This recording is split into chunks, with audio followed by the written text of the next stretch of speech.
Okay, so we're in the kitchen. This is a prelude, by the way. Prelude. We went back in time. We went back to time because we'll give you some information. It's tomato time. It's tomato time. Anytime's a good time for tomato time. But I'm Kelsey. This is Pizza. Prina. Her name's Prina. My kids call her Pizza. Angie Pizza. And we are sisters. And we have in the last year gotten super serious about gardening, preserving, all of the above. I wash jars. She washes the jars. So, fun fact, she's actually been gardening and way better at it than I am. I was like, I like gardening, but it wasn't my passion because I like to build things, furniture, paint, that kind of stuff. She's good at it. So this year we decided we're going all in. All the way in. And so we attacked her garden. Because, like ninja style. So the last year I've lived in a trailer because we were going to build a house. Another fun fact. And, during the pandemic. And you seem like people you'd want to get to know, right? And so we've lived in a trailer. I have 3 kids. She has 2. Mine are 4, 6, and 12. They're all minors.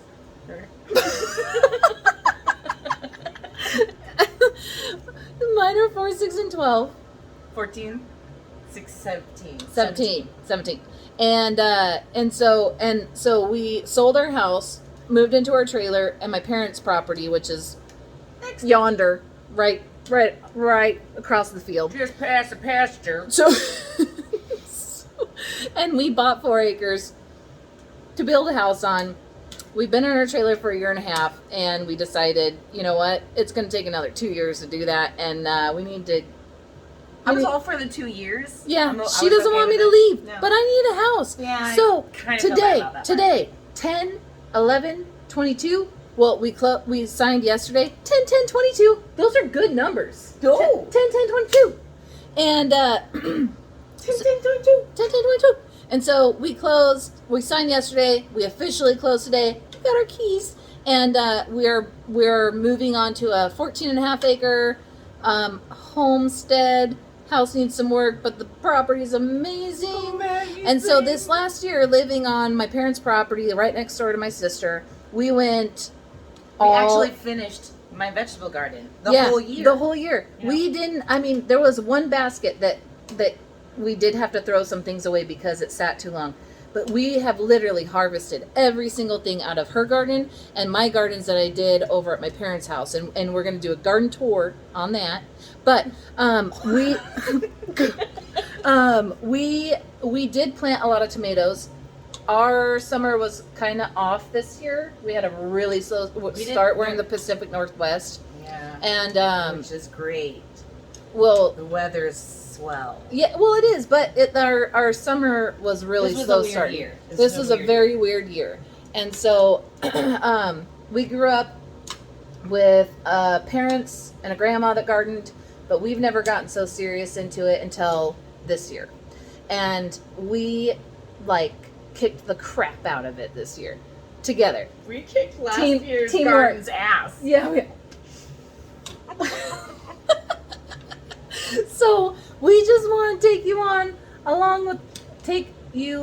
on the journey. Come on along the Chattanooga She's gonna do this a lot.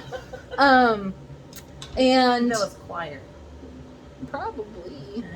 Anyways, so today we're canning diced tomatoes. We did not have enough tomatoes in our garden to do it, so I had to go to a local farm stand and I bought, I'll show you the amount. It was like a full flat. She'll stop at nothing. Yeah.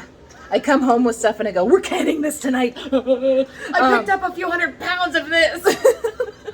So I came home today and with a lot of tomatoes. Just a couple. Yeah. And basil and some other stuff too that we'll work on later. But we've got all these tomatoes We are doing diced tomatoes, pressure canned, and we're going to show you how we do it. And we're going to show you how, if you are interested in small time homesteading or preserving or with everything the way that it's going, she's got some gnats in her kitchen. Or you just like to do stuff because you're bored. And or you like to take your grandma's traditions and you revive them. Yeah, like memory lane. Yeah, but we want to stock up our pantries with our own homegrown food, or other people's homegrown food, and then expand upon that in the next years to come and continue to grow our gardens. Yep. And then now on my property have more garden space and more stuff to preserve. And I will say you can do this all by yourself. She does. But it's way more fun if you have a sister or a friend that comes and helps you peel the skins off of potatoes. And she's really good at washing jars. I got it. Yeah. And then I just tell her what to do. Yep. And she does it. And because it's good for you. Yeah. And it's good for your family. Yeah. And we'll show you our pantry stock that we've done just in the last couple months. Right? Just since we got And so we're going gung ho right now because we closed today. And so we're going to be here. Me. And we're going to be here like a week or 2 or 3 more because we've got some work to do on the house before we move into it. So we're just like attacking everything we have before we leave each other. But I'm only 6 minutes away, so we're not leaving each other. It's kind of like anxious canning, but they're only going 6 minutes away. Yeah. So this is us. I'm Kelsey. Pizza. Pizza. It always comes back. Yeah. So we went karaokeing one time, and the fun fact, the DJ didn't know how to pronounce Prina, and he was like, "Next up we've got Prisha," and so that's my name for her. My kids call her Pizza, but her name is Prina, Prina. Yeah. This is us, and we're gonna show you what we're doing. Come on and ride along. The Chattanooga Choo Choo. Yo, what? What are we doing, Prina? We're making tomatoes. Diced Canned. Tomatoes, pressure canned. Today in Kelsey's kitchen is tomato bouillon blanc and because I forgot the recipe. Oh, bother. Just full of tomatoes. Look at all these tomatoes. So, we want to just show you a small process of this. So, what we are doing, we are Skinning the tomatoes. So, we have cord, double cord, all the tomatoes, wash them. And then we have boiling water. We drop the tomatoes into the boiling water. And then, as soon as we see a clean split of the tomato, we drop it in cold water. Now, some say use an ice bath. Not necessary. It works just fine to just use cold water. If you're doing this many tomatoes, the water will heat up. So, it is, sometimes in between breaks, you add some ice. Or go dump it and put more cold water in. Yibbity dibbity doo. So then, after that, you've got, look at all those peels. They just come right off. And then we've got all these beautiful They look peelless. like, what do I put sugar on when you cut them in half? And Grapefruit. They look like grapefruit. So I'm going to one-handed here, see how this works. This is, can find a coolish one. Oh yeah, thanks. So the split, you just start popping the peel off. And boom, Right baby. off. Boom. It just comes right off, smooth. And the tomato's not cooked. I mean, it's like, it's just, it's so hot. And looks good. So the next step, after we do this is our prep to get the diced tomatoes a working, a progress, a boom, bada boom, boom, boom. We gotta dice these up.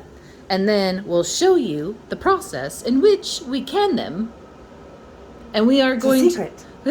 So we're going to add onto our into our cans. We'll go back into detail on that. Garlic, basil, salt, and some citric acid, because we're following a recipe from. I will find the name of the ball. No, from the Ball Cookbook. Ball Cookbook. Get it if you're gonna pressure can. Get the Ball Cookbook. But the YouTube page that we really like followed the full thing on because she's awesome and I have followed a lot of her stuff.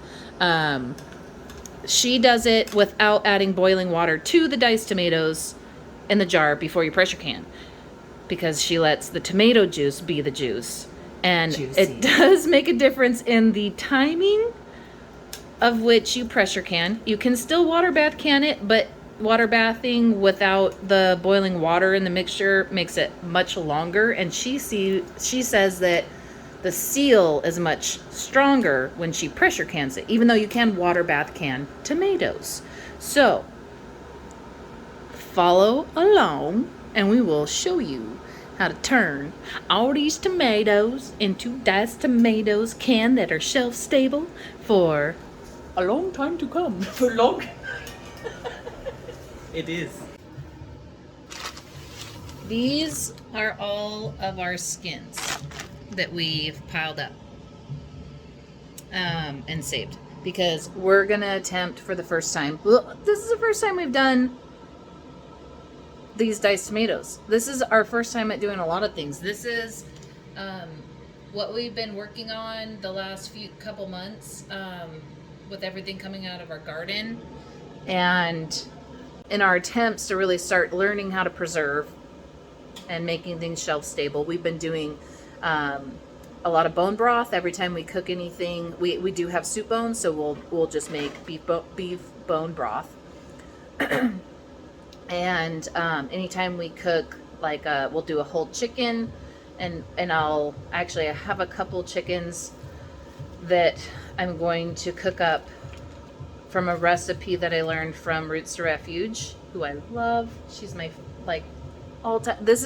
She is actually who turned me onto this, which made me pressure Prina into doing it with me. And so I could show that recipe. But anytime we do that kind of thing, we use the carcass and everything else to do a chicken bone broth. And so we're just like learning as we go. So we're using a lot of other YouTube channels to learn how to do all of this. And share and grow, receive and to give. Sorry. And if you know, you know. So anywho, as we were doing this prep on, oh man, I just forgot her name again. Living something. You don't know. I'll go back and write down the name of her channel, because I really love this person too. She's actually showed me a lot of stuff with canning. This diced tomato recipe is what we are doing right now. What? And the paste. So, but then we've learned that you take the skins of the tomatoes and you can make your own paste, and then you can can it. And so all these skins that we pulled off of all these tomatoes, as we're doing a 2-for-1. So as we process all these diced tomatoes and then start to pressure can them, it's going to be, probably a good couple hours that we're working on this together. And so might as well sit and make the tomato paste on top of that and use up all these skins. And so we'll show you, along with the diced tomato stuff, how we're doing it, why we're doing it, or you already know why. Everyone needs tomato paste. That's why. But we'll let you know. Prina really likes her Chucky milk. Get my sweatpants on. They're really cute. So So we're gonna do the tomato paste alongside the diced tomato canning process. We'll probably make the tomato paste and we'll probably can that tomorrow because it is late at night. This is when we do stuff. Quick update.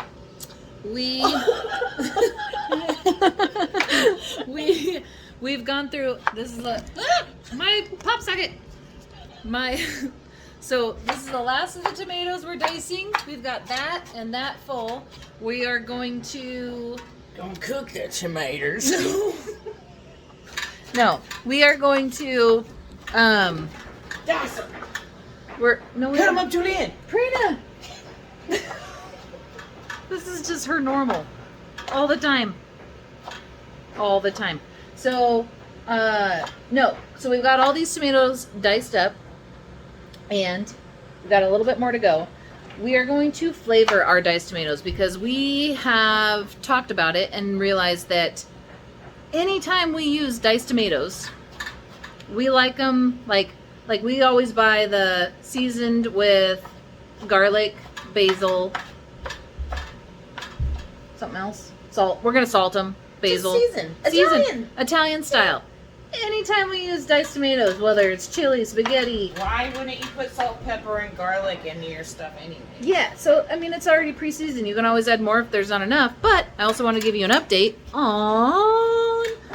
This is the tomato skins that we're cooking up for our tomato paste, and this has been going for at least 30 minutes, close. Yeah. 30, 45. We should turn it. What? All the skins are really starting to curl up. We're starting to see all those juices and everything collect here. And then, so we're going to keep doing this while we're pressure canning. And the recipe that we watched said they do this for about a couple hours. They strain it through a, what's it called? Strainer. But like a mesh, like, I'll show you. Not like, you gotta know what tools to use. So this, basically, just a sifter. Sifter seizing Cecil. We're so good at this. Moses supposes his toes is bruises. Hi. Okay. You want to see something? No, not yet. Hold on. So anyway, so once it's Derail. yeah, once we're getting close to done pressure canning the first batch of the diced tomatoes, we will sift through this sifter. Either. I don't know. Sleazy, slimy. What does he say? Sifty Simies seizes sneezes. I don't know. If you know, you know. That's Singing in the rain. Singing in the Rain. So we'll keep you updated on the paste. We're not going to can it till tomorrow because we got a lot going on, and I don't even think we'll be able to can all these diced tomatoes because this is a lot more than I thought it was going to be. But that doesn't matter to you because it's all just a quick glimpse. Yeah. All of a sudden we'll be like, and through the magic of television. So that is where we're at. We're almost done dicing. Then we're going to start filling jars. And then we'll show you that process. And in the meantime, we've got this lovely paste cooking. What was I going to say? Nobody knows. Prina? It's your fault. Oh, we seasoned the paste. We did season our paste. Because we like tasty food. And the less, seasoning we got to do when we're cooking, the quicker it goes. So we did put some... If they want to be bland, they can be bland. If you want to put some seasoning in there. Salt, pepper, garlic. Oh, hi. Yeah. You know, guys, just add some flavor to your life. Yeah, so we did garlic. The pre-minced garlic, out of the fridge. Less work. Some salt. And some... Onion. Minced onion. Minced onion, yeah. Dehydrated. Yeah. And so we'll update you as we go along. Got all of our basil in. Now we're just going to season to our own taste. How we would think if we had that much diced tomatoes. How much we like onion, we like garlic. Like, you can't go wrong. So we're just going to pour in. You could probably equate it to a little less than a quarter cup. of the per bowl. Yeah. Sprinkle, sprinkle. Sprinkle, sprinkle, or pour it in your hand 3 times. 3 times. It's whatever feels right. And if it's under seasoned, when you pull it out of the jar and put it in your thing, you're just gonna add more season to whatever you're making. And you don't have to do this step at all. You can just completely do it as just the diced tomatoes with a teaspoon of salt into each jar before you fill them, with a teaspoon of citric acid into each jar. So we need some minced onion. That's our last little step here to season up these bowls. We're gonna stir, stir, stir. Stir, stir, stir is very important. Stir, stir, stir. So let's just do, garlic. You can't go wrong with garlic. Boom. Not according to Beautiful. Emma Lagasse. Yeah. Okay. Beautiful. Beautiful. So we got garlic, onion, basil, diced tomatoes that we're gonna can here, and this is looking absolutely beautiful. Here we are at almost about an hour with this tomato paste. It's starting to look real thick. All those skins are starting to really roll up. And we'll keep updating you on that blend as well. And we're just doing a teaspoon citric acid in each jar. Again, if you're not going to season your diced tomato blend, then you want to, well, you don't have to actually add salt. It's just a matter of preference. But like, if we didn't season ours, we would add salt. We salt, would do this either way. Yeah. The citric acid we do either way. But you don't have to add salt. You don't have to add nothing. You could just literally put the diced tomatoes straight in here. Low sodium, go with low sodium. Yeah, whatever works for you. We like the stuff. Pick up the cholesterol. It's got the juice. So we're probably not, we can fit either 6 or 7 quart jars into our pressure canner. I'll tell you which one it is once we do it, because I don't remember. But we're gonna fill these up and we're gonna pack them pretty good, but you want to leave an inch of headspace, and you want it to be a generous inch of headspace, because with the diced tomatoes or tomato sauce or anything like that, you could get what's it called, Prina? Botulism. No.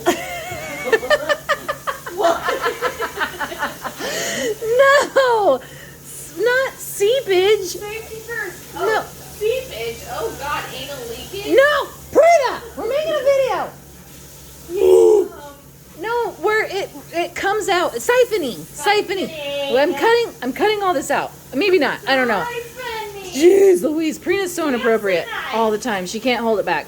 Anyways, so we've mixed up all of these. We're gonna pour them in. We're gonna pack them pretty tight, but we're gonna leave a generous 1-inch headspace. Look at my Halloween nails.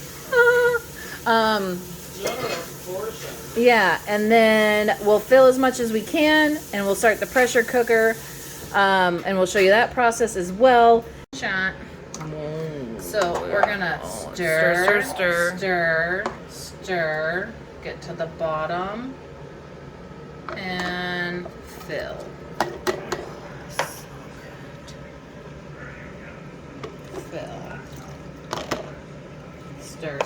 Stir. And done. So we're gonna overfill a little bit because we're gonna be able to like compact this a little bit at the same time. And if we have to take some out, we will.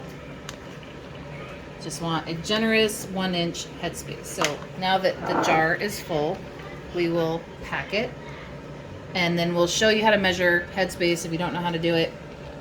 But that's probably pretty close to a generous 1-inch headspace. Oh, here we go. Prina's ready. So this is the 1-inch mark on this measure, and we got some good leeway there. And I would say that's good so that we don't get too much siphoning, which is where the juices will start spewing out of the top of the jar because of the pressure and the fullness and this and that. So that's our first jar. We're gonna fill the rest of these. We'll come back when they're all full, tell you what we do next. Okay, so this one pot with just a little bit of extra filled up 4 quart-sized jars. Prina is going in with the measuring stick to debubble, because it's probably gonna create some more space that we can add. Probably the rest of what's in that pot will just kind of cover this to give us that headspace that we need. But it's important to debubble because it makes it so that there's less siphoning and no air bubbles trapped in the jars while you're pressure canning them. I gotta tell you, this stuff smells amazing. So good. So good. And so we're gonna recheck our headspace and then add as we need now that we've debubbled. And then we've got the other jars here that we're gonna add with these two. And then we're gonna obviously need to do another set of pressure canning, most likely tomorrow. But this is a lot of diced tomatoes. And so we have all of our jars full. We did about 1.5 of our batch basically to fill 7 quarts, right? 7 1.25. No, 6 quarts. Jeez Yeah. Louise. Prina is taking a paper towel with vinegar to clean the rims of the jars so that we get a tight seal. It is really important when you're pressure canning or water bath canning that you use new seals. Sometimes people reuse them. We want to make sure we get really good tight seals on all of our stuff because we're new at this and we've had some issues with buckling jars and we're learning, and so we're just doing everything we can to make sure that we set ourselves up for success. We do reuse rims as long as they're in good condition and they're not rusty and all of that. So we have double checked that we have a good amount of generous 1-inch headspace. And we are about to take our lids that we just soak in warm water and pop them on the top of the clean rims. And once we get all of these on, we will finger tighten the rims onto the jars. Once we got all of these done, we're gonna set them to the side. We got water boiling. Oh, here is just over an hour of our paste going in this pot here. All the skins are really starting to roll up and get all that stuff off of there, which is what we want before we start to strain it. And then we've got our boiling water for pressure canning ready to go to submerge our jars, and then we'll update you on the rest. All of our jars are going in, and we've got 3. With pressure canning, you only need enough water to get at least how much? To the center? To about the center of the jar. So it kind of depends on whether you're using pints, quarts, or whatnot. And in our pressure canner, we can fit 6 quart jars. Can we? Can we? So obviously, if we don't get to about, oh baby, okay.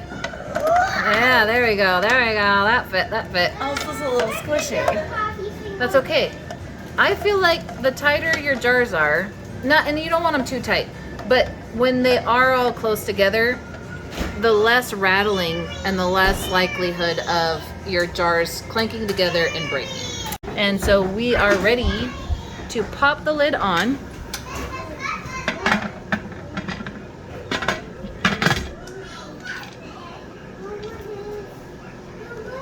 Seal it. There we go. And then we are going to wait until we get a steady stream of steam coming out of this vent. Don't come at me for saying that Prina is the excellent jar washer. Because she has titled herself as such. She thinks she's no help in all of this, but she literally has more knowledge than I do. I just make it happen. Not really. I'm the pusher. I'm the pusher sister. Oh, you're a pusher. We're going to put it in the burn book.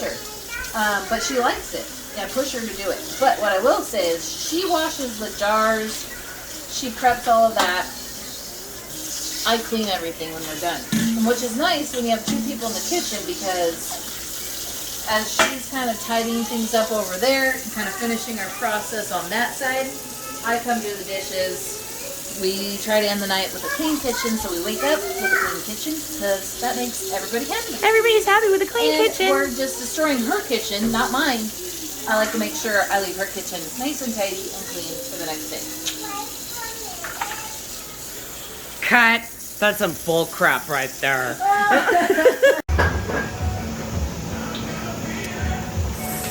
Steady stream.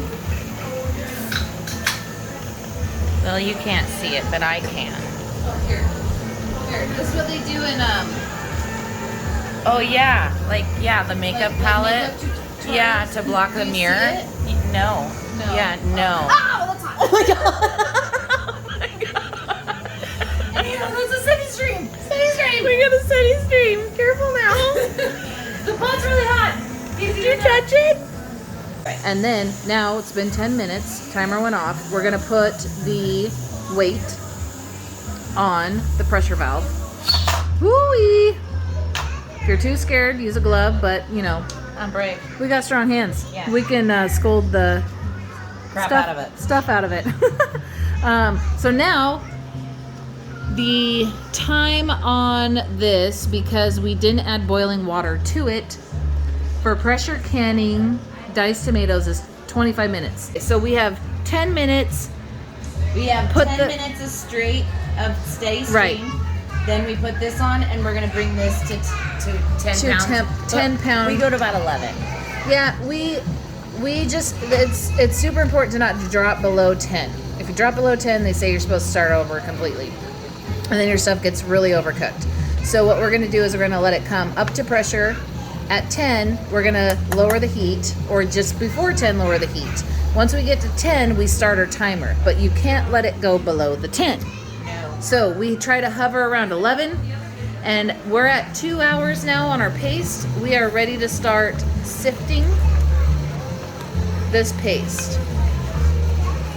And we'll let you know how this looks as this is getting up to pressure. So we're already climbing.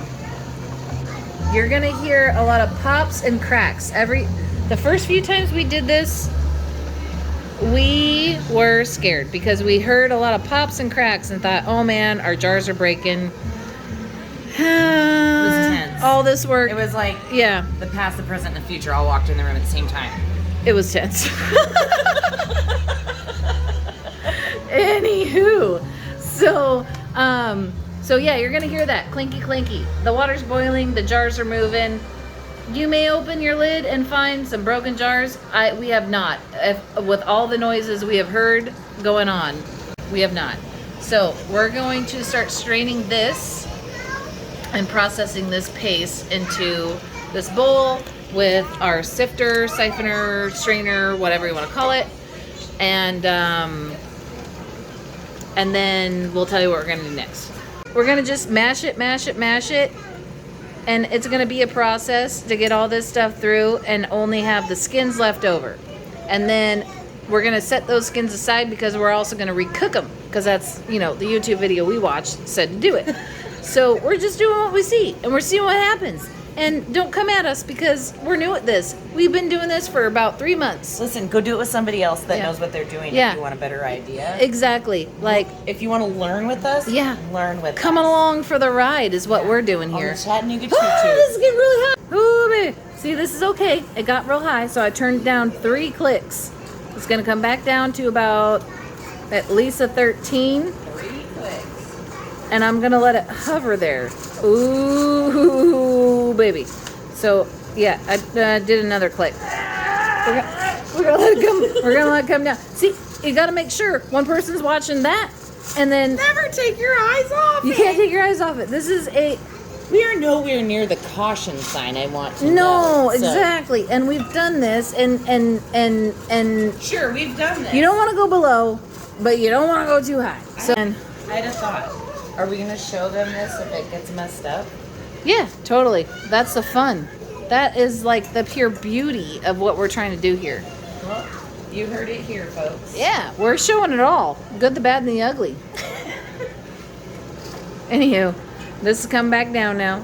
Come back down. We're going to make sure it doesn't go anywhere near that 10, and we'll click it up a notch. Okay? Back at you in a few. And just mushing it on down. Look what we got going on here. Oh, that's so pretty. That's so pretty. It is some work. It is processing time. But guess what? We're sitting here watching this thing. Say at 10 to 11 to 12. pounds of pressure. I'm controlling that. So might as well be doing this at the same time. We've cleaned the kitchen. It's looking beautiful. You know, dishes are done. It's a beautiful thing. It's a beautiful thing. And we're discarding our skins over here because we are going to recook these for another 30 minutes or so. And just, you know, get as much stuff out of this as we can because there's still a lot of pasty stuff in there, you know, that's hard to really siphon out of this. Have reached our timer. We have turned off the heat of our pressure cooker and we're gonna let it Fall to zero. fall to zero. Then take the weight off. Then we will take the weight off. And then it's another 10 minutes. Yeah. So once this pressure gauge reaches zero, we pull the weight off. This is the weight. And that also helps release all the steam. This will drop in the midst of all of that. That way we know once we've reached 10 minutes, the pressure's gone.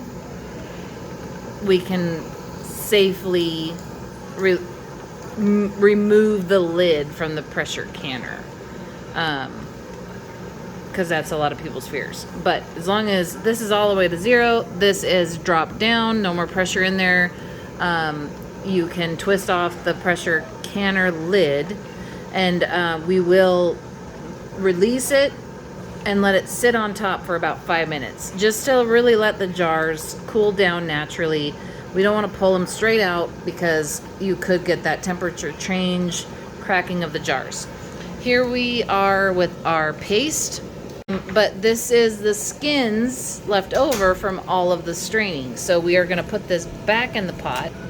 We are going to add about a cup of water to make sure it doesn't burn at the bottom of the pot. And we are going to let that simmer off the rest of the goodness off of the peels so we can add more to our paste. Oh yeah, there we go. And then we're gonna just boil that for about 30 minutes and then redo the same process. Okay, lid is off. We're pulling these jars out, leaving that extra headspace. I don't really see any siphoning in there, which we have had with salsa, and we packed it too tight, and we probably over tightened the rims. It's the only one. Yeah, you can see this one. Nope, maybe. Yep, there you go. You can see that dimple there. So you want to make sure that you hear that pop and feel the lid. And then we're going to let these sit overnight to fully cool. As you can see, they're still boiling, bubbling. And so overnight they'll cool.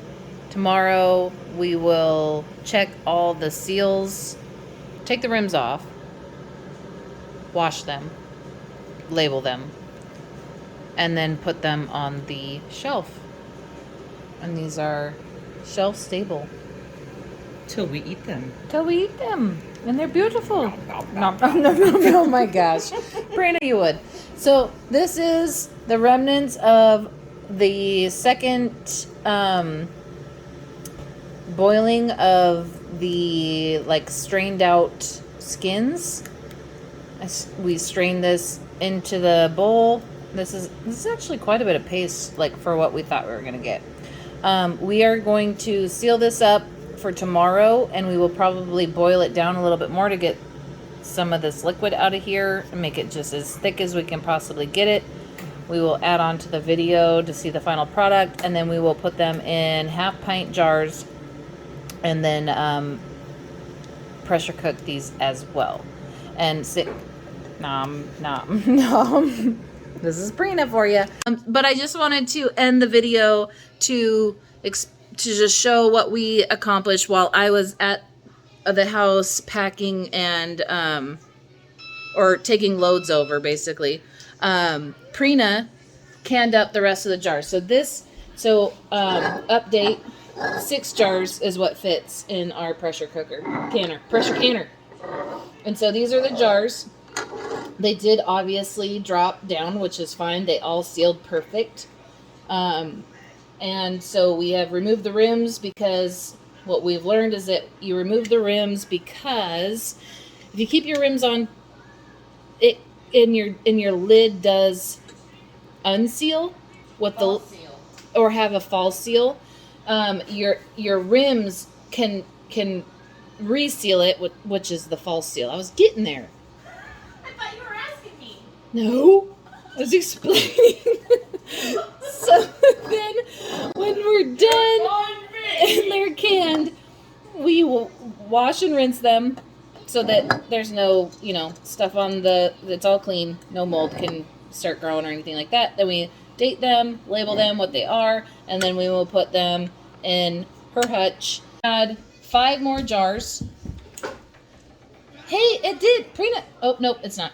So we're still waiting for one to seal out of this batch. We had 5 more quart jars, or 5 more quart jars out of our diced tomatoes that Prina canned today while I was moving stuff to the house. And then she used one of them. That's why the house is a little bit messy because we just made spaghetti. And I brought over meatloaf and we just shared dinners tonight. And then she did simmer down the rest of that tomato paste to get all the liquid out of it.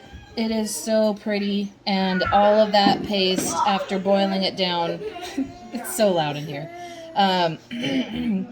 turned into 2 half-pint jars of tomato paste. And then she water bath canned those, so those sealed perfectly. Those have now cooled down and are ready to label. And well, then we could put all of this away.